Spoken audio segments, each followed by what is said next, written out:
Hey, it's Mandy with Guilty as a Mother. Today I want to chat about my experience in looking at how much I feel I need to control things. And it's something, especially getting into motherhood, that I realized was a problem for me. Before then, I kind of just put it off on, oh, I'm anxious, which I am.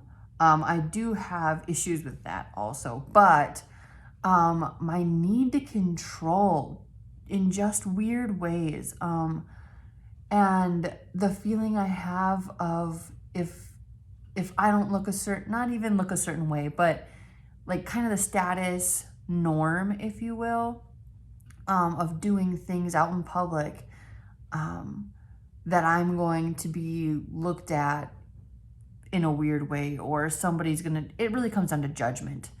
I don't want anybody to judge me, and um, that really is where it stems from. And my daughter, my oldest daughter, the night before had just been in her very first holiday concert at school. And for this concert, one of their big songs that they had been practicing and that they were having fun with, that they displayed at this concert, was Down by the Bay. And so their music teacher said, you know, if you want to wear a fun Christmas dress, you can do that, but you can also dress up as one of the characters that we sing about in our song in Down by the Bay. So could have been moose kissing a goose, right? Or what was the other one? A llama wearing pajamas. And the one that my daughter wanted to be was a pig wearing a wig. And so we went out and we found just like a little piggy nose thing to put on, and this little tiny kid's little fun rainbow wig. And so that's what she was for her Christmas concert. And the next day she had been talking about how her ear was hurting.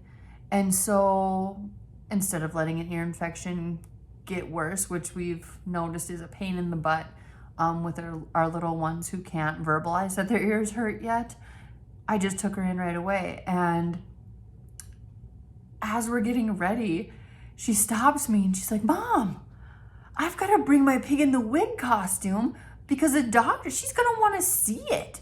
She's going to think it's so funny, Mom. And she's just going on, and she's so excited about showing the doctor her costume and wearing it into the doctor's office. And as she was doing this, so she started her conversation with me in the same room in the kitchen. And then as she was looking for all the pieces of her costume, so then she ended up in the living room where she couldn't see me. And right away, I just kind of like stopped myself and I was like, I can't let her wear this costume. It's not, for one, it's not Halloween. Like, I can't, oh, no. And this is all going on in my brain. And then all of a sudden it dawns on me that why in the world would that matter? She's a young girl and she's excited to share this with her doctor. And why? So what if the doctor or the nurse is like, what in the world are they wearing this for? Like, that's not none of their business. Like, this is a little girl having fun and is trying to basically just spread some joy, right? She was so excited and she knew others would probably be excited. Or why wouldn't they be excited, really? And so she, like, all the best and purest intentions. And so why was that so hard for me to just be like, yeah, sure, find all the pieces, honey, let's go. But first, my initial thought was no, like, and not just like, no, honey, probably not. It was in my head, like, no, like, if we do this, the world is going to crumble as we know it. Like, just the worst. Like,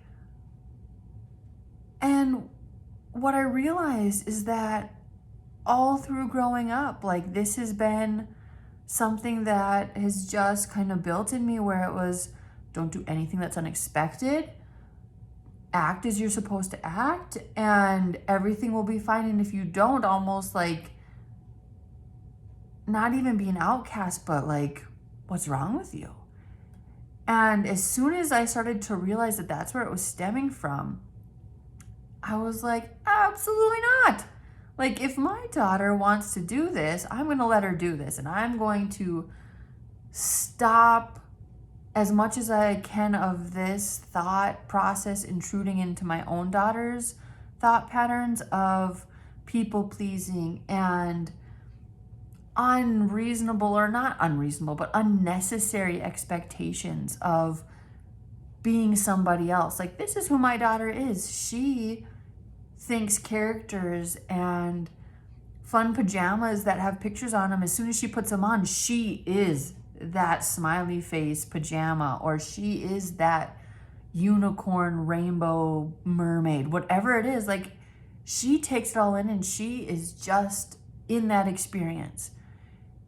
And it's wonderful. So why would I want to stop that from being more out in the public? That seems silly.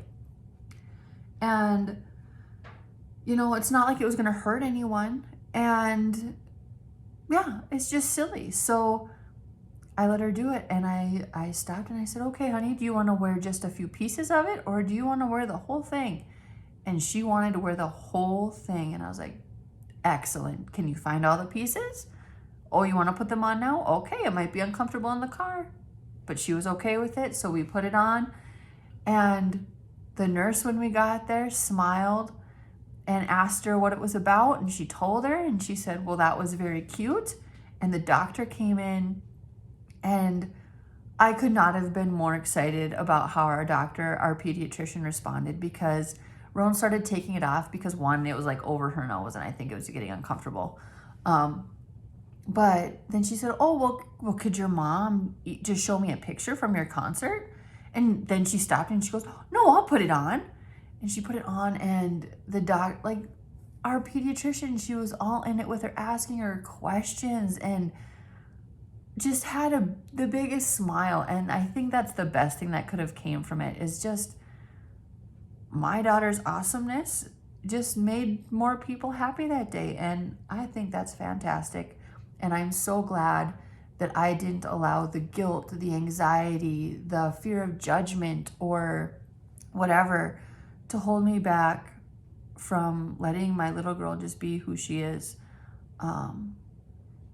And that goes, growing up, I had a wonderful childhood. I don't know why I have these thought processes, and I'm sure it goes back to middle school and high school and all the gunk that happens there too. But, you know, I'm glad that I'm realizing it, and I'm trying to lessen the guilt that I feel slowly, and bit by bit as I notice it. And so I urge you to, if you notice that you're having these moments of guilt yourself, or these moments of needing control, but then you kind of look back on it and you're like, I don't know why I needed to control that. That was unnecessary.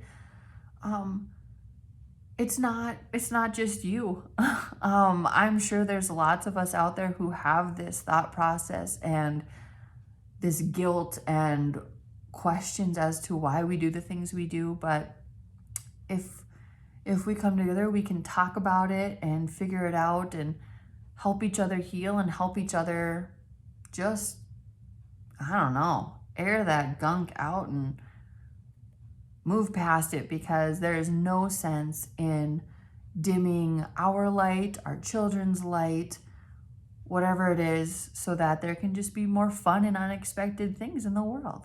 So I hope you all have a great rest of your day. See ya.